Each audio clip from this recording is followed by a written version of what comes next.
This is the Reparations Report, where the truth meets power and history meets accountability.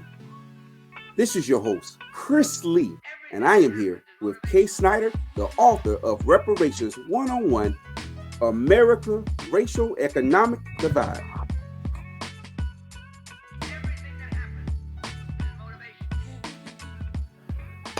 All right, people. Today we are here talking about a very important topic here. We're talking about reparations and what does it mean and how do we get what we need. Here I got my guest here, Mr. Kay Snyder here. Mr. Snyder here is actually the author of this book here. You can find this book here on Amazon as well. This book here tells you 100 pages. 100 pages is all it takes for us to be informed on why it's important for us to demand reparations. A lot of you out here may feel like reparations is something that's unattainable, but with this book here, it gives us a blueprint on how we can get what we need while keeping dignity and being taken seriously. Mr. Snyder, first question I would ask, why now? Sure. The great question about that, and thank you. Why now is because it's actually closer than ever. What a lot of people fail to realize is that reparations is not only achievable in our lifetimes, it's only around 10 years away. So why now is the way I'm here to get you to decide to demand reparations right now. That's why. I like that answer. Sure. I like that answer. Now, my follow-up question would be, now, a lot of people may ask the question is, everybody asks questions about why is reparation so important to us? Why is reparation is why you? What makes you important?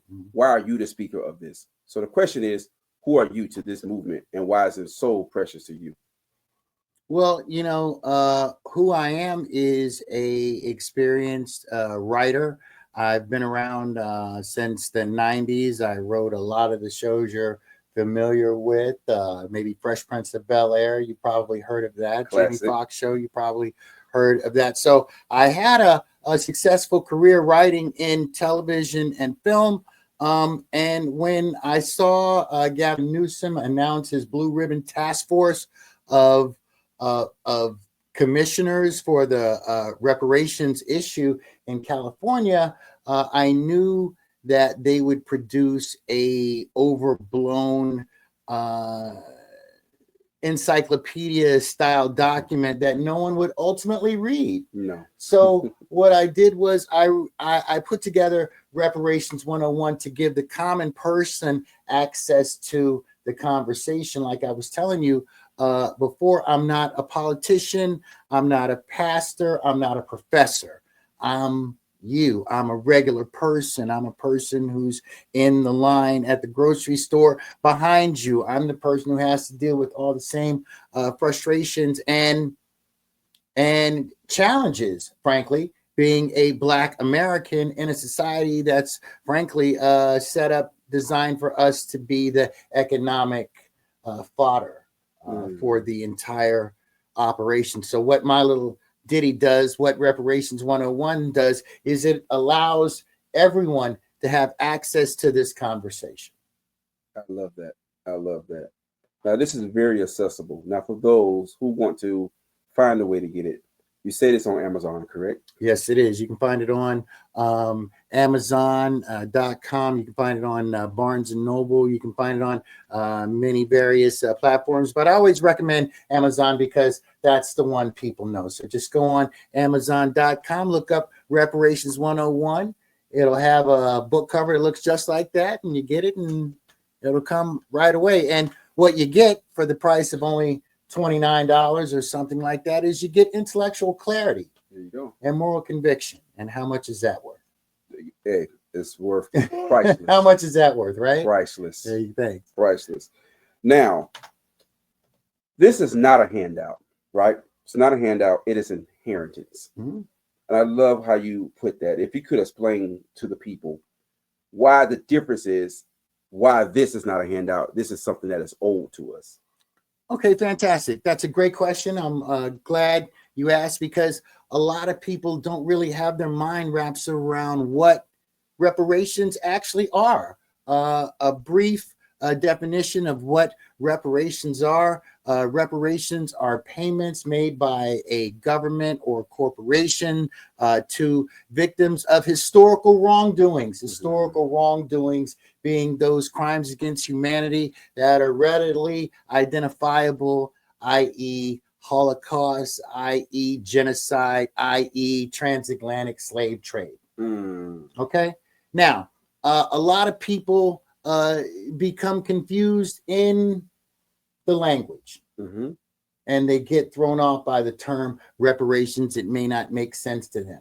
No. So I break it down into terms like, you're my cousin. Right. You're my family. You're my peoples. Right. Right. So I have to break it down to you in simple language. Right. As in, what if you had a famous family member who passed? As if you had a family member who was in a singing group, maybe a Teddy Pendergrass. What if Curtis Mayfield was your grandfather and you found out that he had all of these records and you had what?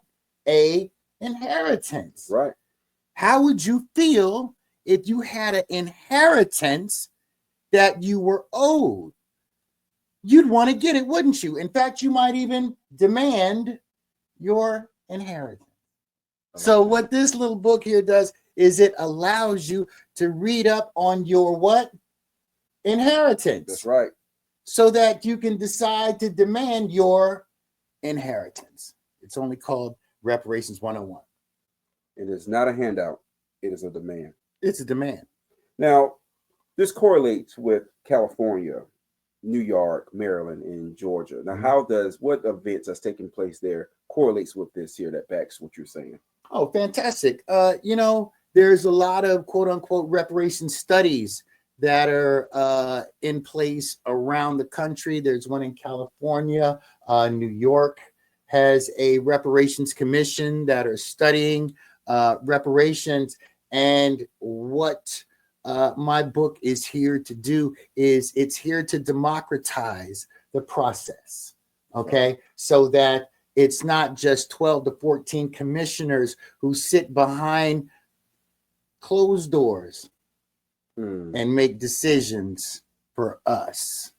We can't let that happen. No. That's why you have to read this little 90-page, 100-page book, Reparations 101, so that when the reparations bills move through the various chambers of Congress and all these various discussions, they're not going to be able to come down to you after they've had weeks of closed door discussions and tell you, well, this is what we're going to do. You're not going to have to take that, because once you read that book, you're going to be able to tell them, no, this isn't what we're going to take. This is what we're demanding. Right. And this is what you're going to do for us. So that book allows you access to the conversation in the same way such and such commissioner or such and such task force does. You become your own task force when you read that book, and you're part of a community of millions reading that book.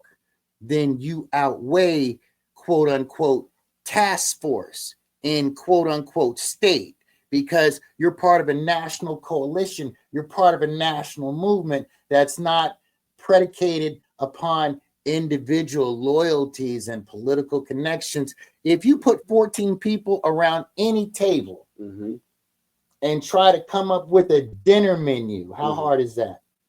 It's not difficult.